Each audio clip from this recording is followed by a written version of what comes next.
Hi, thank you for joining us on episode 12 of Future Secured, where we have special guest Dan Hagman, CEO of Chaleit.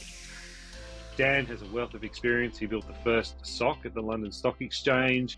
There's a great conversation around mental health and cybersecurity for people on the front line, like CISOs, towards the end of the conversation, so please hang around. Also, can I ask you a favour? Can you just take a second now to hit that subscribe button? You'll see more great content from us and help us build this up to be able to invite more great guests for you. All right, let's dive in. With nearly 30 years of experience, including pioneering the first modern SOC at the London Stock Exchange and also founding firms like Not So Secure and 7Safe, Dan has a wealth of knowledge in the cybersecurity world. He's also an entrepreneur, commercial pilot, sustainable farmer, to name just a few small things. And just if his skill set isn't starting to overwhelm you, he can also play a decent tune. That's something I can tell you I can't do at all. So today we're going to hear some fantastic stories, including around Dan's approach to building a strong company culture, his views on the intersection between cybersecurity and aviation safety, and we'll probably just touch on what has been some recent news in the last few days, and that's a change in the federal government's approach to cybersecurity in Australia as well, leading up to our next election. So thank you, listeners, for joining us, and over to Jason to throw in the first question. Well, thanks, Tom. I think you've done a great job of covering Dan's background. I don't think there's really much more you can fill in there, but just for those watching and listening, just take us back through a few of those things. How far back did it start? Give us some brief little history and time of your background and what you've done so far. Thanks, Tom. Thanks, Jason. I've just loved tech all my life. And I think it started in cyber for me when my dad, who worked for Xerox, gave me a book called The Cuckoo's Egg. And I was hooked on reading that book. It just got me. And, being a son of someone who is always in a IT company, there was always bits of hardware making its way home. So out came the soldering iron, and I guess you learn and you experiment. So very interesting to try and find a role in the City of London, which I did. And then very quickly, I managed to find the London Stock Exchange. That was an extraordinary project to be involved with, because I think there was only about sort of 8 of us at the actual core building what was, we didn't know at the time, a SOC, a Security Operations Center that was to do with protecting the London Stock Exchange. And we just had so much kit because the exchange obviously was already existing. So we had to protect it and all this new IP stuff at the time. And I didn't realize that that was the foundation of really my security skills in an enterprise level. And as that grew, I suddenly realized, time to follow my dream and my ambition and do a very foolish thing and start my own company. And I guess we learned what I love about companies is, not only do you have to build the skills so much so that other people want to work with you, but also the errors you make, you have to live with them. You can't go and get another job. You have to live with them. And I'm a big advocate for error making. I love errors. I love seeing errors in other people and them feeling safe to have their own set of errors. The one thing I would say, though, in caution with that is we need to protect them from catastrophic errors. So, I guess off we went with 7Safe, and that got acquired by a large consulting company called PA Consulting. We integrated that, took it around the world in the usual way, and then we went to build another company, which was called Not So Secure. And I was very proud to see that grew incredibly quickly and became a very big name at Black Hat in cybersecurity education. And then, yes, we've built Chaleit to stay with us for many years to come now. And we built an organization that is just so open and learning orientated. And we've also done that with our clients. And that has just been something so very, very special. Fantastic. And one of the things that is, it's pretty much every cybersecurity co-founder or founder out there is an entrepreneur at heart. And there's some real challenges about, I've spent most of my career as a pay-as-you-go person. A lot of my challenges about transferring to this world have been psychological and learning, how to sell and all those kind of issues around that. But overall, having successfully built and exited companies, this is something both you and Jason share. It's a very, very rare talent. First, Dan, and then I'd love a little bit of input from you, Jason. What do you think are some of the lessons that you have learned, and specifically relating to cyber, that you could share, or tips that might help people like me and other, budding entrepreneurs in the cyber world? Well, I know this is a sort of reverse psychology kind of way of doing it, but Jason, tell us yours, because yours is seriously interesting. I got hooked the moment I heard about your story. Yeah, well, I think I'm not very good at working for other people. I think is probably what it boils down to be honest. And you always, if you think you can do something better and not out of an arrogant sort of point of view, or if you see a gap somewhere, I think that's where it sort of comes from. And I think anything you start a business with, I think it's got to align with what your core beliefs are. I don't think you can bullshit. So anything I've seen successful is because you truly believe in that, is that you can actually make a difference, do it better, or help people. And I think that's the draw when we go into cybersecurity is that, like doctors and nurses, you're out there actually to protect people, right? And to make people, and make sure their lives are better and safer. Probably even you could say police officers or fire brigade people. There's not too much difference, I think, in the skill set a lot of people bring into that. Is that they're looking to say, I think I can help people and I think I can make it better. And I think with cybersecurity, where it works or where it needs to work better is making it so it's more approachable, not so scary for people. And I think that's what was the draw for CyberAware, which is the first one I did with Jonathan Horn. With CyberAware was awareness training and phishing simulations, basically at its core. So the training part of it is how do you get sort of bite-sized nuggets of training into people that are only 2 or 3 minutes that will keep the engagement, so they want to see it, they're looking forward to watching an episode of it, and they're going to learn something at the same time. So really taking a scary topic and turning that around. I think that's key. With 6 clicks, I think it was more that GRC is a very difficult task at the best of times. And when you're looking across multiple things, if you're looking at ISO 27001, the NIST framework, Essential 8, etc., the core behind that was to make it simpler. So how to use machine learning and /AI now to basically look across those metrics and see where you can actually find the similarities and differences and make that a better process and more useful and quicker. And and then when Tom and I met, we were at AusCyber, and AusCyber was basically to try and grow, innovation in this country and to try and basically get, startups started. So that was, I think, the main draw for me when we sort of met at AusCyber was how do we help startups? Because it is hard, and it'll probably lean into yours. I'd done a lot of startups before I'd done cybersecurity, but I think cybersecurity is a bigger challenge needed.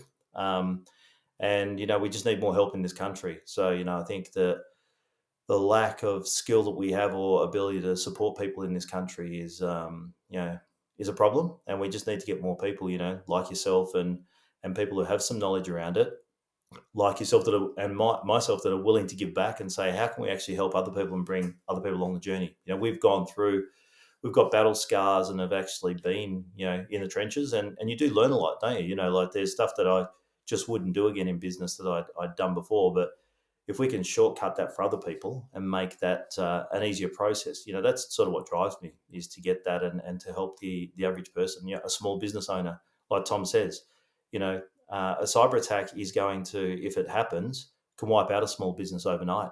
We hear about the big attacks in Australia in particular, the Optus, the Medibank, the Latitude, etc. But it's a small business that gets wiped out for 50 or 60K that takes them completely out of the game, and they're not being looked after enough. So that's where the work I do with the CSCAU, as independent chair there for the SMB 1001, and why I'm so passionate about that is to help solve that problem as well. So at its core, and I think you mentioned at the start, Dan, it's a problem solving thing, isn't it? You want to solve problems, you want to make things better, you want to make them more approachable, and really solve something no one else has done before. And I think over to you, but I think for me that's the main driver of anything I've ever done. I resonate with that, which is why I was interested to hear from you first, Jason. That's how we first met. And one of the biggest standouts that I got from that meeting was you want to help people. And I think our industry, to some extent, has lost its way in that it's become such big business and so profitable and so global in nature. People forget the essence of it. In the early days, we got into it because it's fun. And fun it should be. I mean, it's a very serious use case, isn't it? But it's fun. It's so damned interesting and it's so wide and varied, and you just can't know enough. I see so much need for helping people, but I also think that help has to now be genuine. And well, let me clarify that. Businesses, consultancies, software, etc., they're there to serve their clients, yes. But I also believe to some greater extent now, it has to be a true partnership to get that job done. And cyber has got so complicated now. The only way we can approach that is with values, helping people close the gap, and not by saying we know more than you, because I certainly would never profess to do that. It's impossible. No, but not in cyber. No, not a chance. But actually, if we take a different perspective, which is our clients have huge tacit knowledge, built-in knowledge, organizational system process knowledge that is so very valuable to pick up. If you create a business around helping people leverage that and not selling. So someone once said to me, when they asked me, Dan, you don't like sales. And I said, yeah, I really don't like that kind of traditional sales approach. And that very wise person said to me, no, you just don't like bad sales. Good sales is about finding the gap, finding the right solution, and enabling a process. And when I finally heard that after some 20 plus years, that was the click for me to start a new company. Yeah. And we started this with the idea of listing on the London Stock Exchange, back to my roots, I suppose, right from the beginning, and built it with that in mind. Why? Because it's got transparency, authenticity, and longevity built into that journey. Especially in consulting, there's nowhere to hide. Yeah.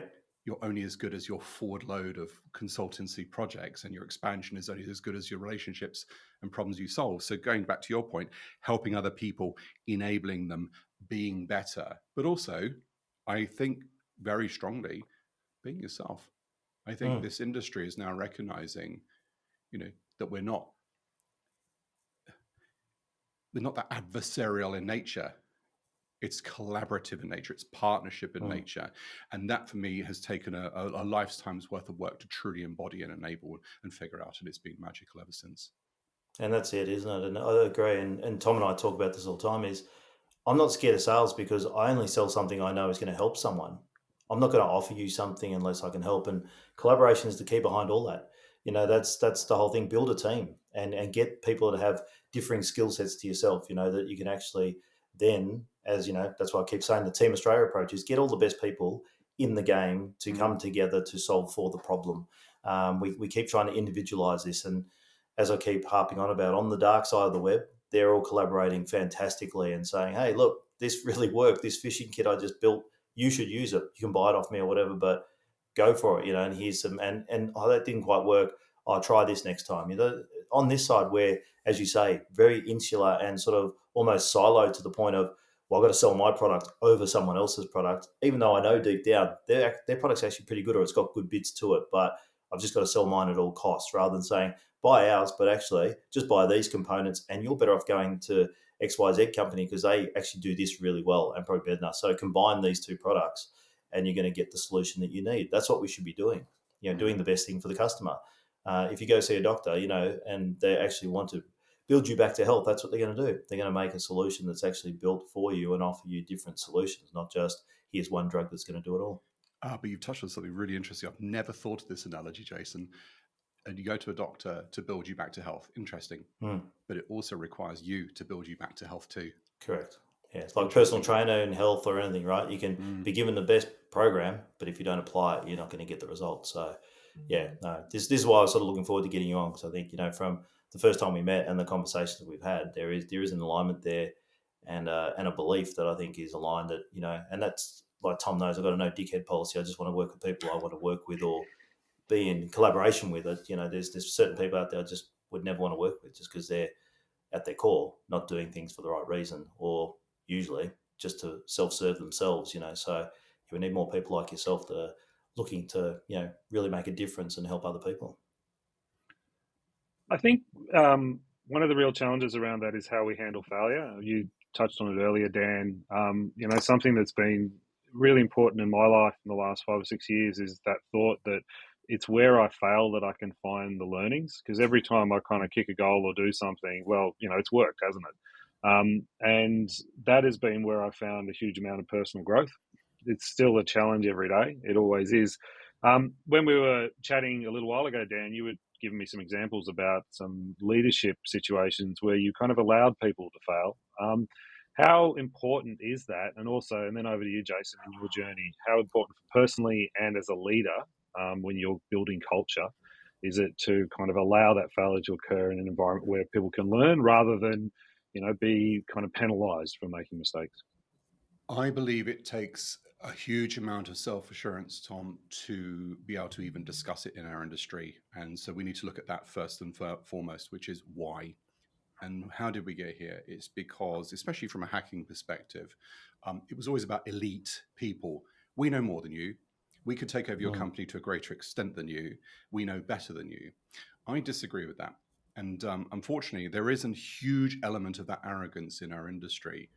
And it's not solving the problem because we're still seeing breaches. And we're still seeing breaches because the fundamentals are not being addressed. There's the root cause, and a huge amount of human components into that as well. And so if you tease those components out, we need to embrace failure. Now, I don't mean that unilaterally. I learned a lot, and you mentioned it earlier, and it's come up, and I'm studying it more and more. In aviation, there's this wonderful thing called threat and error management. And it is all about minimizing risk, pre-thinking risk, what we would call in our industry table-topping risk scenario. Even in a simple commercial flight, there is a pre-takeoff briefing. Even before we're going to the airport, we know what the weather is. We're thinking in advance. We're preloading a scenario before we conduct a particular mission or, project, if you want to view it like that. And it also takes that teamwork as well. So I learned so much about that because commercial aviation is so very safe, because when things go really badly wrong, there is wash up, there's lessons learned, and there's global application of those lessons. And it's available for everyone to see. And it occurred to me the other day, when we see things in the press, we only see the headlines and we see the follow-ups and we see the talk, if you want, maybe gossip, but narrative as well.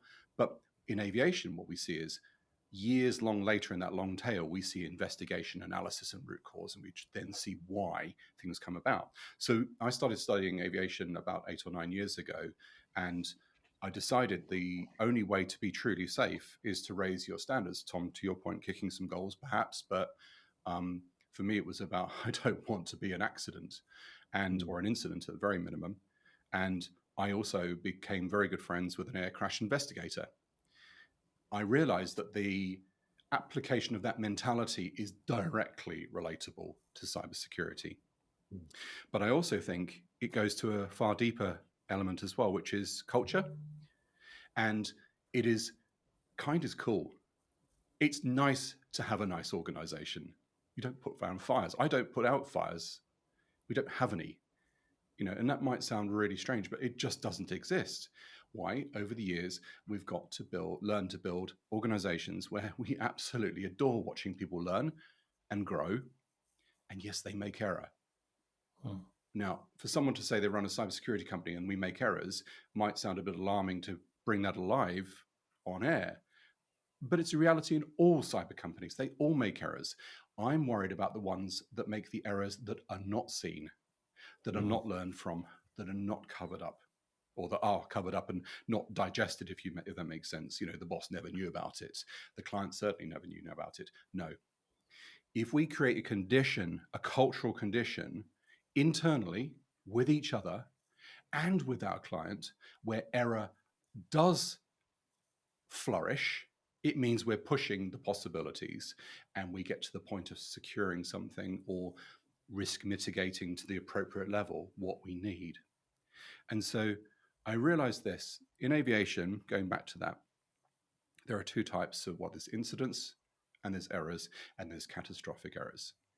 We need to let people go to the point where it really gets close. But you also need an organization that's very carefully designed to make sure that a catastrophic error cannot happen. We need safeguards as well. So it isn't just binary like that. And so what I've observed as we've grown this particular company, that's, I think, the only best example I can use, is watching others have each other's back as a culture is magic. To sit in on some of the team chats and collabs, you get home late at night and someone says, join this call. Why? Everyone's excited. Why? We've been really busting ourselves on this with our client, and we found this, and there were some things that didn't work right, but we got to the point and we made a real shift. Now that's exciting. It's human. It's something that we should embrace, but I think you have to be very careful with it and embrace it and 360 it and have guardrails as well. I think on with errors is that's where you learn, right? The teams that lose and make mistakes are the ones that actually you learn from the mistakes. If you have a golden run, you don't tend to learn anything or learn what you're doing well. You tend not to see that. But when you make a mistake, it leverages that learning so much more because you will analyze that. People rarely analyze the win. Why did we win? What did we do exactly to make that win happen? But as soon as you stuff up, it's like, what do we do wrong here? And you really go and forensically look through it, So I think, and this is in cyber where we need to open that up a bit more. There's so many incidents happen and then it closes down. So you don't get to see, well, what actually did happen? How did it happen? What we could all learn from it, give us some detail. And sometimes forensically they do release stuff. There was stuff with just say an incident with Optus or different incidents, but it's still not giving you the full story or the full detail and quick enough. We need to patch these things up very quickly in cybersecurity. And if we're not aware of what's going on, the same errors could be occurring with businesses very similar or different to those ones and could be causing, a future big loss, So I think we need to get these learnings, learn from them and jump on them quicker from a cyber context. Because in business, as long as it's not putting you out of business, it's not that bad, right? But yeah, we need to learn from and share the learnings, that's for sure. Do that's the other thing that, Jason, that's, that I discovered. I wrote an article recently on listening. I listen a lot, and it's hard running businesses from Australia, especially if you're based in the Northern Hemisphere because of the time zones. But I realized almost by accident and default, you're exposed to so many different time zones. And in that, you then exposed to so many different ways of thinking. So I speak between something like 1 and 4 or 5 CISOs a day over 8 time zones, of which PST and New Zealand kind of collide nicely, which is good. But the perspectives you get from all these different people who are also learning, and I found that if you lead with openness in our industry, everyone pretty much is prepared to come to the table and actually be very honest, not go to things that they can't disclose, of course, but we all share the same problems. And we're all tackling this together. And CISOs, open their heart up to me and tell me, and these are, industry veterans, and share that learning. All you have to do is listen. And it's extraordinary. And so, so their errors become part of that learning and fundamental trail that we follow as well. Whereas if you approach it from the other way, the traditional way, if you like, we're going to sell to you at all costs. We're going to know more than you. We are more elite than you. We're going to fill you with a whole series of bugs rather than give you a bunch of solutions. Most breaches now generally happen not because of a lack of cybersecurity. Isn't that interesting?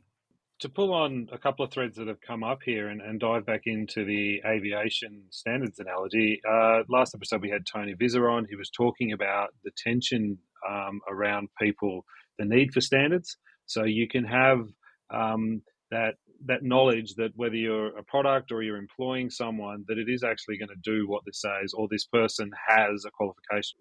Where do you think this resistance to having some kind of inflection of the standards that have been successfully produced, rolled out in aviation? Because as I mentioned to you, Dan, some time ago, we know if this isn't done properly in aviation, people die. Lots and lots of people die. And while people in cybersecurity aren't necessarily dying, their lives are being destroyed. So it's an incredible amount of trauma being enacted on people, companies, businesses, board, mental health, the CISOs, the teams that have to go through and deal with this. So where is this resistance in this emerging industry to kind of becoming more accountable? Gosh, a number of things to unpack in here. I think, first of all, we need to realize, Tom, that we cannot do cybersecurity alone. And no one is better than anyone else. And we need to, in our industry, have our community. Dare I say, this is probably the time where we're going back to community the most. It started there. perhaps it faded away to some extent or broke out into branches and such, but we're seeing the problems get solved when you have community around you, peer CISOs that have been through a breach or bought this product and learned in the long tail of trying to deploy it and trying to gain efficacy of this. I was talking to someone last week about aviation. Aviation's been around a very long time. CISOs have only been around, 20 years. In fact, I know he wouldn't mind me mentioning it was the ex-CISO of Levi's. I was having a really good conversation with him and Steve, and he was talking about the same thing, error, and the ability to embrace the fact that error will happen in your decision chain. And that's okay, because sometimes decisions do need to be made. So it leads us on to another component as well, which I think is really, really important. So we've got pillars of our industry, and then we come on to compliance. Now, we've got compliance soup going on now, some of it voluntary, other elements mandatory. And then we've got the true globalization as well of data, companies, and the mishmash of everything in between. Personally, I love compliance, because if you're doing it right, compliance is easy. Compliance, I haven't yet to see a standard that takes us away from the fundamentals. So if we take compliance, a little model that I often try to share is, if we deal with the fundamentals first, what's important to us and our clients, common sense, simple stuff, not exotic AI solutions to solve challenges we haven't found problems for. I lean on that a little bit because there is an element of that, as we all know. And I lean on it because I see incredible AI deployments now. And I see the basics of segregation, password basics missing at the other end. Come on, we need to resolve the fundamentals here. But then we look at compliance layer on top. Most compliance has overlap to a greater or lesser extent. So there's huge commonality. Then we've got commercial obligation that sits on top of that. What do we owe our clients and our supply chain and the ultimate custodians of data in our supply chain fully in there? What are our obligations commercially? And then what's our standard on top of that? How are we going to do it? And it should be a sort of, depending on which way you view it, a pyramid of sorts, with the fundamentals sitting at the root and what we choose to do at the top. And what we choose to do at the top should naturally echo down. So, Tom, you mentioned a very, very important word, which is one that's concerning me probably the most at the moment, and it's accountability. And I think the problem is that cyber's got too big and too complex. And so people outsource, let's say, a SOC. And what they inadvertently do is outsource the accountability of their security to that SOC, whereas really it should be a defined set of responsibility. And I think that sort of model, SOC, is a very easy and a very clear example of, where that fails. So I think accountability, compliance as the fundamentals, and community, if you wrap those three together, it's very important.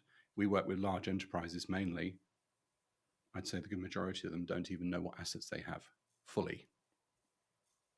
So how can we now have accountability and compliance if we don't know what we're trying to even look after? And there is the journey. So it's a mixture. I think it's a real lattice, isn't it? What do you think?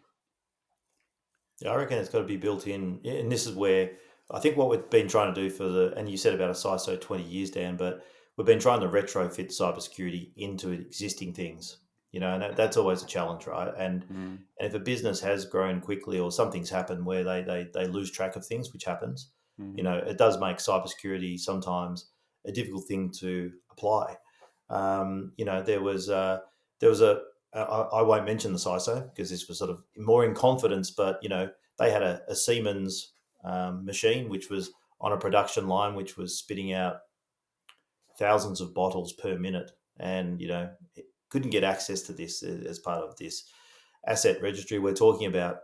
Yet if something went wrong, it would take a person a certain amount of seconds to hit the stop button to stop that line. The bottles would fly off the line, and within a second there was I think it was like 100 bottles per second going through this production line. By the time they hit the stop button and it actually stopped, you would have lost, almost 1,000 bottles, which would have flown off the end of a production line, could have done all manner of damage. But they couldn't get access to this because this company, wouldn't allow them, from an asset sort of point of view. Mm. But if we reverse that out, and if we look now, if you're starting a business now, you need to build with cybersecurity built in from the foundational level and grow with the company with that. That will make it simpler. It is harder to retrofit, but I've seen people do it successfully. But I think what we need to do is, like seatbelts in cars that are now mandatory, that never used to be, we need to make sure that cybersecurity is built in with our business, our vehicle, to make sure that it's safe from the beginning. That's really interesting you say that. I've just scribbled down on my pad here, because you inspired me. So back to the aviation scenario, right? It's if you think about it, it's not a perfect system, but the access to all systems is there. So as you were describing the bottling plant, I was thinking about Rolls-Royce. Rolls-Royce can see the telemetry of any of their engines anywhere in the world at any one time. It's a leading indicator. When we can't see when one has a catastrophic issue, necessarily, but there's usually a symptom somewhere. And so if they're looking at telemetry and, something's running a bit hotter than normal, there's an imbalance, there's more fuel burn, there's vibration being detected. These are leading indicators. So we can look into these scenarios and get a leading indicator. And I've spoken to many a wise CISO who looks at their leading indicators. Very interesting. We also see something as well in commercial aviation, which I adore. We practice. And some things are so important that we have to not even follow. So what makes aviation safe is the SOP, the standard operating procedure.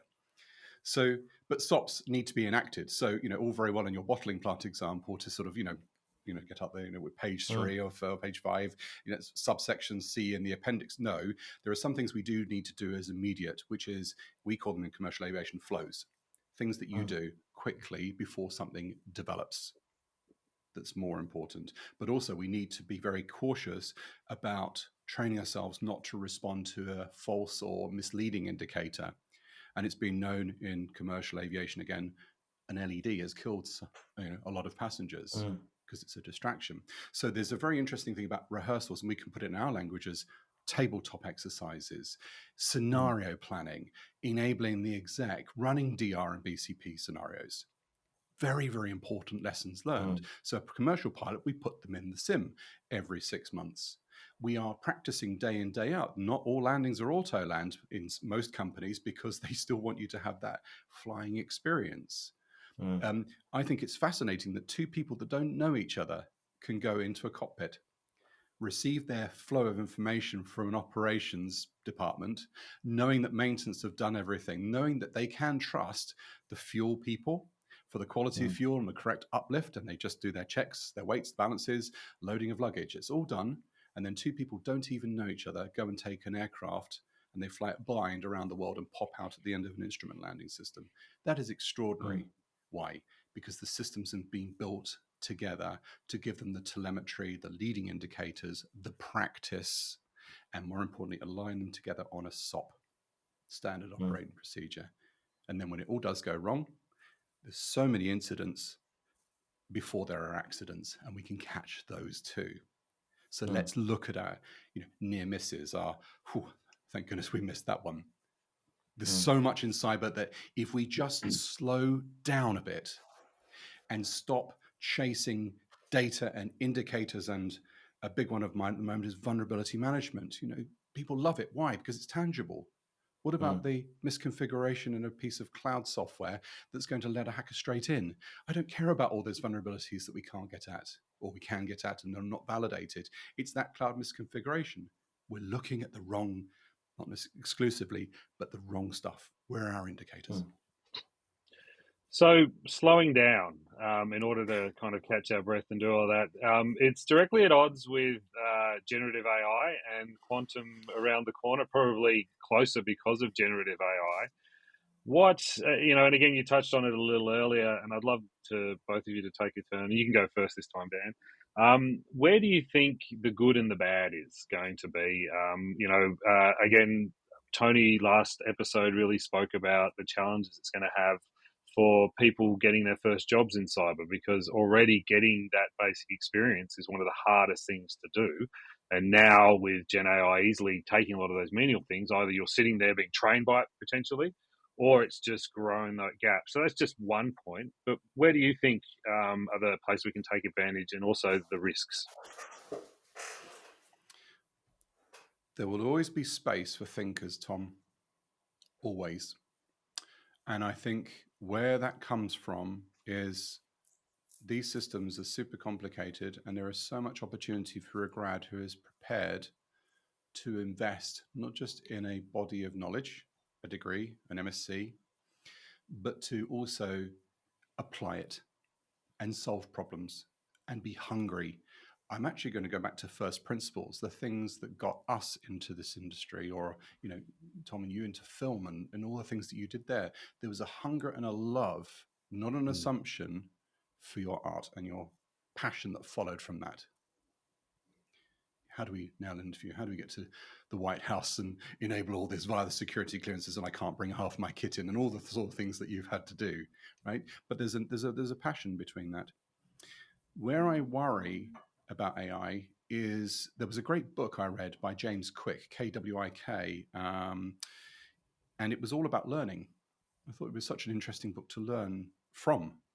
And in there, he didn't mention per se AI, but he did mention the fact that people's ability to think for themselves is being eroded. And here is the opportunity in cyber where you don't have to be like that. So AI is great. It like any other, I just view it as a tool. But I spent time this morning with someone who is very senior in the world of AI and in academia, actually, and teaches his students this.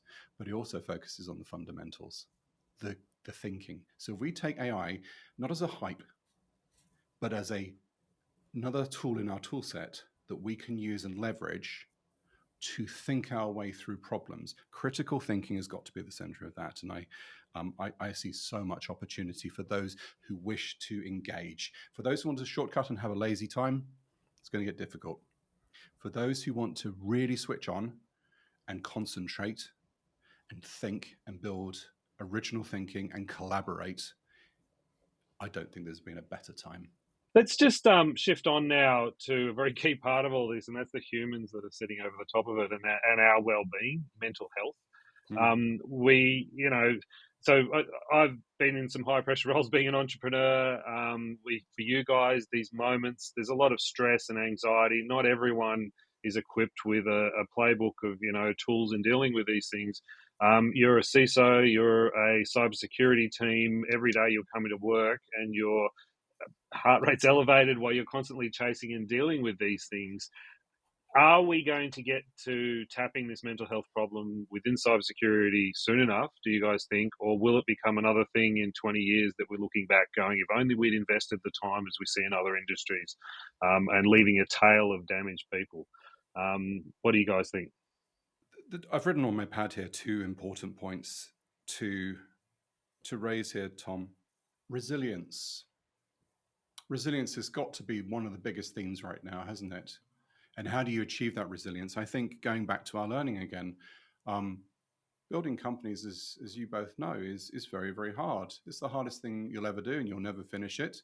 And frankly, I don't think the challenge gets any less. You either scale or you start again, or the context changes. That's one of the joys of this. One of the antidotes I find to this is enablement. And don't get me wrong, I have goofed so much in my career, so much. I've been the classic, I'll do everything. Now I don't. Now I've realized perhaps it's a function of error, time, cycles, collaborations, partnerships, friends, clients who are friends who help me. I think that, by the way, we must not forget that your client is your friend, should be your friend. If they respect you, they should be your friend. And that's a higher level of privilege as well for both of you, never, ever to be compromised. And you need to challenge each other. And I think that the resilience then comes from building teams, whether you're building a company or a SOC department or a CISO function with a whole cyber org, or a CIO, it doesn't matter. Enabling your team over time themselves to build resilience is awesome. And that takes an awful lot of self-confidence when you need to trust them, but you're still on the hook. But I like that. I think that's the most wonderful thing, because when it clicks, it is absolute magic. Absolute magic. I am privileged to be able to say I have that here. I don't run the company, my teams do, and they're good at it. They're better than me. Mine is to help think and bring the experience to the table and spend time learning from clients to help enable more of that. But the other thing I think in the CISO realm, which is probably the most important thing, simplicity. CISO careers, cyber orgs, cyber resources, people's functions don't tend to be rewarded for simplicity. It's a complex subject, but actually, so is flying an aircraft. Flying an aircraft is ferociously complicated, but what we don't let it go into is the world. We try and keep it very, very simple and guide it within those rails. And when it does drift, because every flight has an error, going back to that analogy, you bring it back into parameters again. So I think the phrase "hurry up and wait" sometimes is a really good one.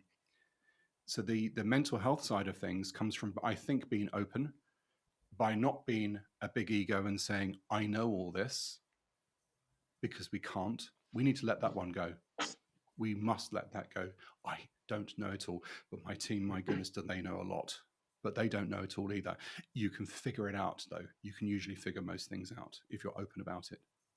And so we can drive simplicity, and then we focus on the fundamentals again. I think this industry needs to go back, and it's at a wonderful time where budgets are constrained. I love that, because it means people can't keep spraying money on things. They have to go back to first principles. What are we trying to do? So the CISO's health comes from, I think, their community, their openness, their relationships, and starting to take the complexity out, educating their board that they may not need these metrics, and we're going to focus on perhaps more important, smaller metrics that might not seem as big, but are absolutely fundamental to a whole kill chain that would stop something happening.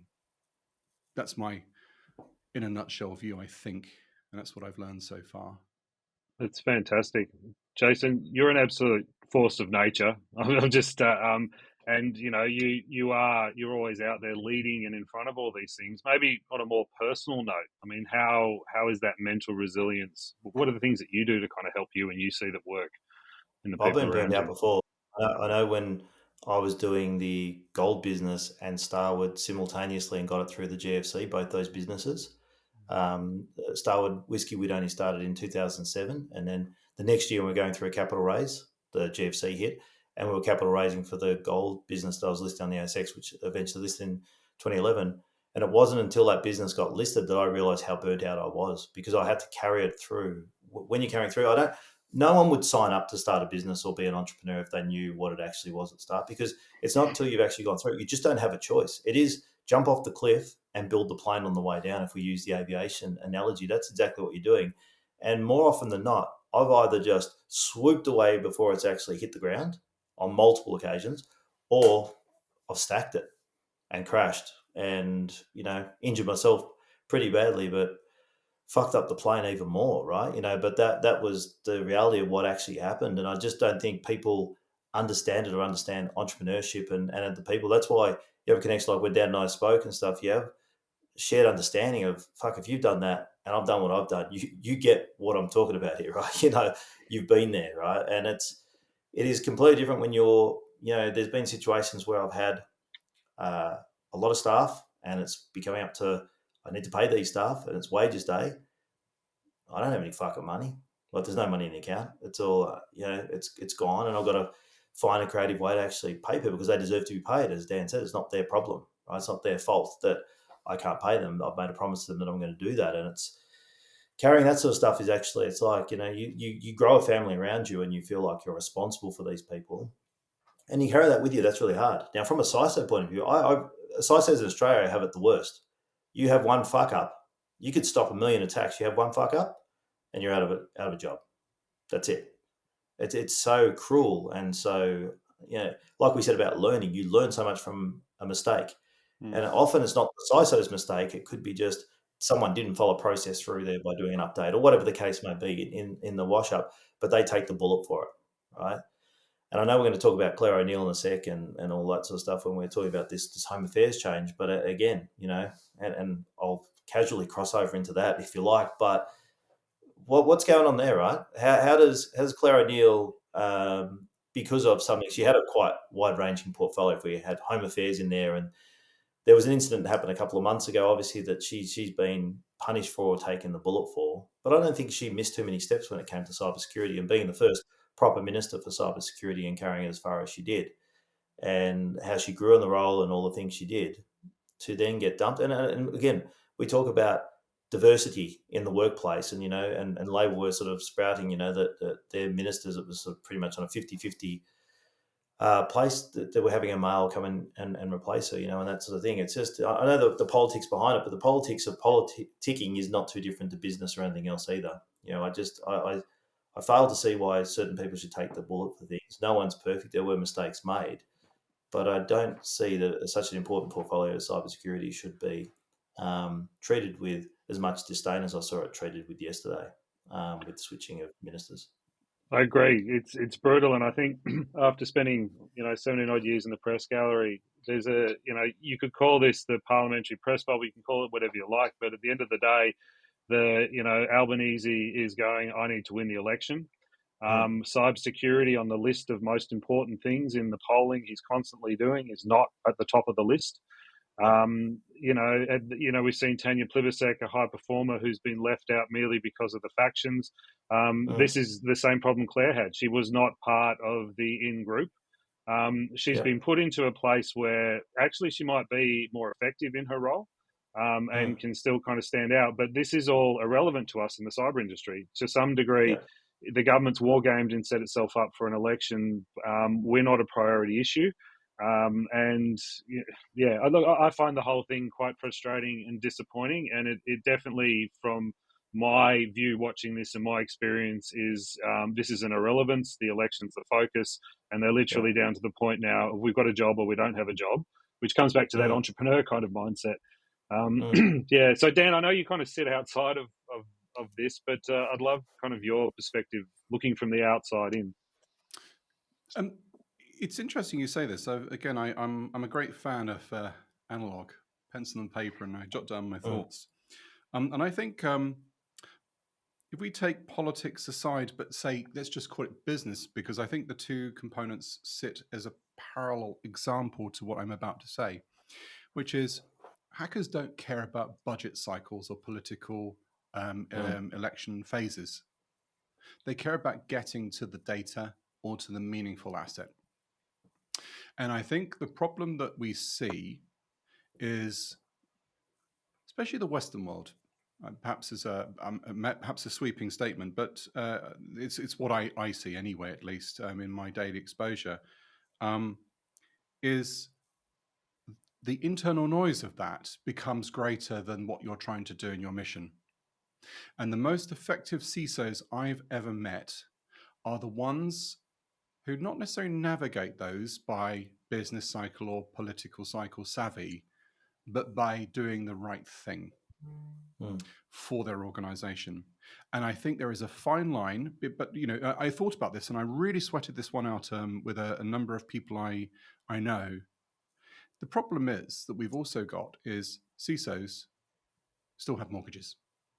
Therefore, they are reliant and beholden to the job in which they're employed. And so, so many people I see that are very frustrated going, I know how to do something, but I can't. And if I do, I'll lose my job or I will not get my career promotion. And so I think we've got a third component of the mixer, which is people I think are inherently good and want to do, therefore, the right thing. If we follow that trail, we need to see organizations, political or otherwise, create that environment that allows that to flourish and happen. So there's one particular, I won't mention her, but there's a CISO I know pretty well who's been in tenure a long time. And she's really good at this stuff and she focuses on these fundamentals. And no matter what happens, sticks by them. Now, you could say that's risky, and we do see good people lose at that game perhaps.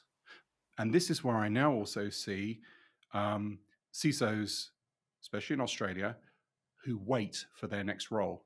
Why? it used to be about getting the CISO role, didn't it? Now we're seeing people, and also in America, this is big in America, people will actually hang out of the market for a period of time because they want to do their due diligence on the organization to know that they are going to get the support. So, I see political stuff in all the different, 7 or 8 countries in which we operate.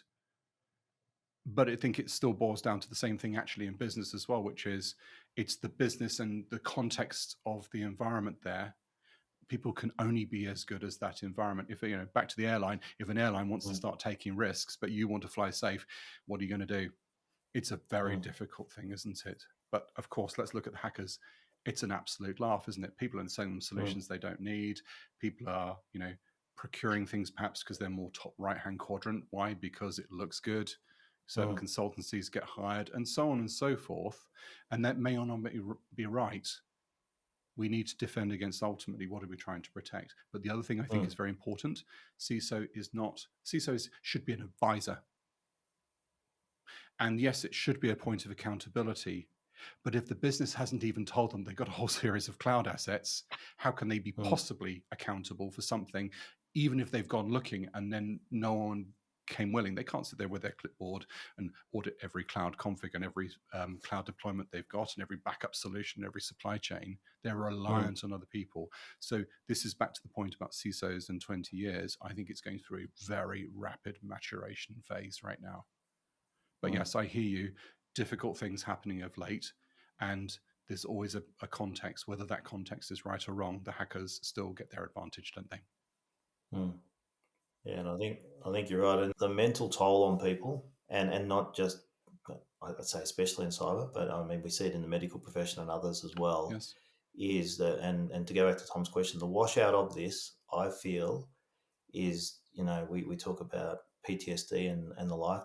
And you see teams that go through these cyber incidents, that have trauma, severe trauma, from actually going through these sorts of things. When you're going through an incident and you're basically locked at work for 2, 3, 4 weeks at a time, not living at home, pretty much sleeping under a desk in an office to try and sort these sorts of things out. We've got to get better, at handling these sorts of things and protecting our people, because we've got a shortage and it's going to get even shorter or even less people if we don't start to look after the ones we've got.